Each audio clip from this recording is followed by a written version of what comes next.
But there's two kind of really good things that we get from forums. One of them on the left is what we call like life experiences.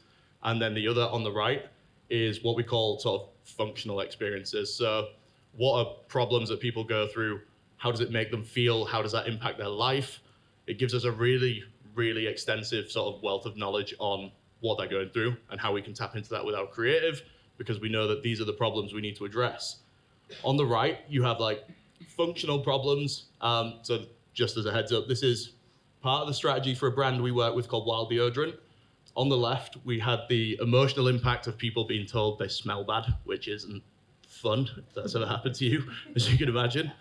But then on the right, we have more information on people who have tried other products or other solutions and the negative impact that those have had for them. Both of these things are really, really insightful when you're trying to work out how do you talk to these people, what are they feeling, how can you make them not feel that. So online forums, really good place. If you're not already looking at like social listening in these places, definitely do it. The second, brand reviews, earned reviews, things that you have access to.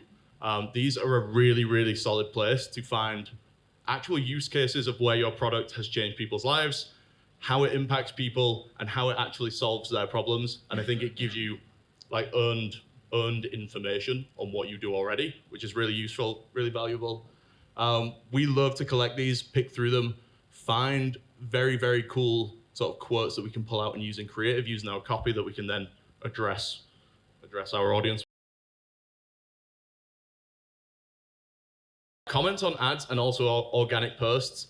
These are really, really cool. If someone's ever bought something for you, not for you, from you, and then they see an advert for your product, they will not relent from telling other people how good it was.